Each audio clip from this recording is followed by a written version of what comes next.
Eles são arredondados, suspensos no meio do nada, e ainda por cima girando de várias formas. Parece tão abstrato que dá até medo de entender como tudo isso funciona. Mas não é coisa de outro planeta. Quer dizer...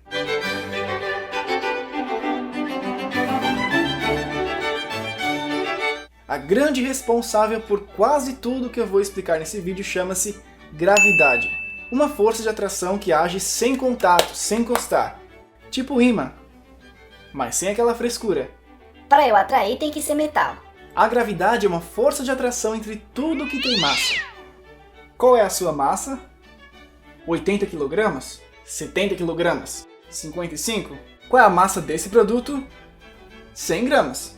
Espera aí, mas isso não é peso? Pois é, no cotidiano, para variar, nós chamamos tudo isso de peso. Mas esse lance de grama, quilograma, tonelada, tudo isso está fazendo referência à massa. Mas se isso é massa, o que é o peso? Peso é a força que você faz contra o chão que você está apoiado. O seu peso é a força de atração entre a sua massa e a massa do planeta. Você ainda não entendeu a diferença? Chega aí, vamos dar uma volta na Lua. Quem nunca ouviu falar que na Lua você fica com um peso menor? Isso é verdade? Isso é a pura verdade. Você cai mais devagar, acelerando menos. É mais fácil te levantar na Lua. Mas isso não quer dizer que agora você tem alguns quilinhos a menos. Você só está pesando menos, você só está sendo puxado com menos força. Sai da Lua agora e vamos para um espaço vazio, onde não há gravidade, onde você não pesa nada. Agora seu peso é zero e você está flutuando junto com uma bolinha de tênis que pesa zero como você. Mas numa certa velocidade, ainda é muito mais fácil parar a bola do que parar você.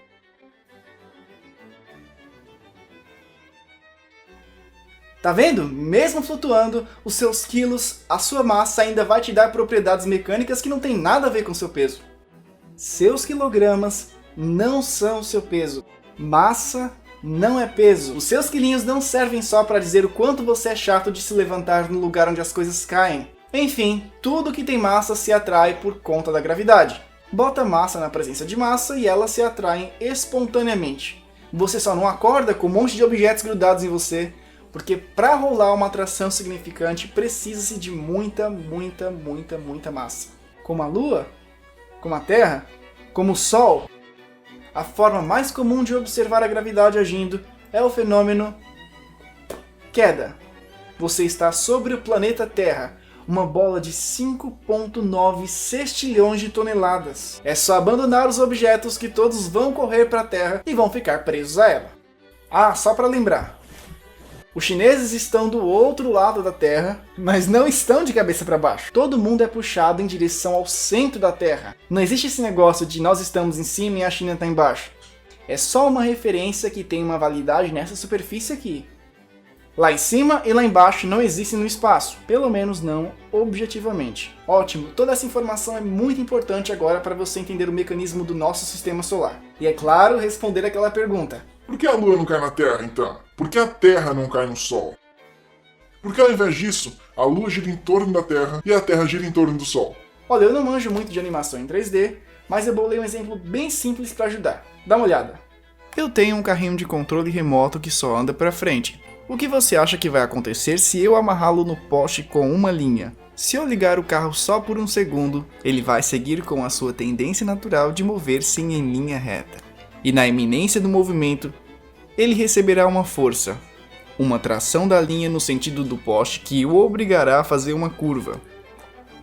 Se o carro permanecer ligado, ele descreverá um movimento circular em torno do poste. Se o carrinho for feito de ferro, nada me impede de usar um ímã no lugar do poste. Agora, a força magnética passará a atuar mais ou menos como a linha. Nesse caso, quando eu ligo o carrinho, eu posso contar com pelo menos 3 acontecimentos. Primeiro, se o carro for suficientemente rápido e ou afastado do ímã, ele apenas realizará uma curva e seguirá escapando do campo magnético do ímã. Segundo, se o carro for suficientemente lento e ou próximo ao ímã, além de fazer uma curva, ele será conduzido até grudar no ímã. Terceiro, no meio termo entre esses acontecimentos, ele fará uma curva como se quisesse grudar no ímã. Mas antes que isso aconteça, ele estará praticamente nas mesmas condições onde começou, e ficará eternamente fugindo e caindo no ímã. Ele vai girar, ele vai transladar em torno do ímã. Isso é uma órbita, e é mais ou menos assim que nosso sistema solar se comporta. A Lua está orbitando a Terra, se movimentando nem tão perto e lento o suficiente para não ser engolida pela gravidade, nem tão rápida e longe o suficiente para escapar do campo gravitacional e sair voando por aí. Da mesma forma, a Terra gira em torno do Sol. Esse movimento é chamado de translação, e graças a ele nós temos as estações do ano. Outra coisa, não é porque não tem nada embaixo dos planetas que eles deveriam cair. Esse lance de cair acontece na gravidade do próprio planeta. Fora de um campo gravitacional específico aqui embaixo, eles não têm por que cair para baixo. Não fique impressionado que coisas tão grandes estejam flutuando. Não precisa inventar ninguém para sustentar tamanha grandiosidade. Ok, mas como eles foram parar lá? Redondinho, bonitinho, com tanta perfeição. A gravidade não é só responsável pela queda e pelas órbitas. A gravidade também é responsável pela formação dos planetas, das estrelas e das galáxias. Dá uma olhada. No meio interestelar, as estrelas em algum ponto da sua vida ejetam uma grande quantidade de matéria que nós podemos encarar como uma grande nuvem de gás e poeira, chamada de nebulosa. Cada um desses pedacinhos tem massa, e como você já sabe, eles se atraem. Uma agitação faz essa poeira entrar em colapso, formando aglomerados por conta da gravidade. Quanto maior a concentração de massa, maior será a atração.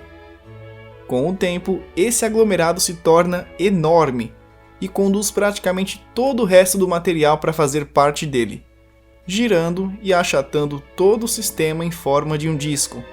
Ali no meio está plantada a semente de uma estrela. A gravidade desse corpo será tão forte que a pressão produzirá uma reação de fusão nuclear entre seus elementos, liberando uma quantidade absurda de luz e calor. Tudo muito pior que milhões de bombas atômicas a cada segundo. É daí que vem o brilho do Sol e das outras estrelas. O resto do material que não foi conduzido até a estrela, nesse ponto estará em órbita, formando pequenos aglomerados individuais que serão os planetas e outros corpos. O cenário final será mais limpo, com uma estrela no centro e vários planetas a orbitando. E tem mais. Se eu estou girando com os braços abertos e de repente eu fecho os meus braços, eu certamente passaria a girar com uma velocidade muito maior, seguindo a lei da conservação do momento angular, o que, entre outras coisas, diz que, quando um conjunto está girando e a massa desse conjunto começa a se aproximar do eixo de rotação, esse conjunto passa a girar mais rapidamente. Toda a poeira que formou o planeta estava se movimentando. Quando ela é compactada, o planeta herda esse movimento girando em torno de si mais rapidamente, como o caso da bailarina. Esse é o movimento de rotação, responsável pelo dia e pela noite. Pelo dia e pela noite.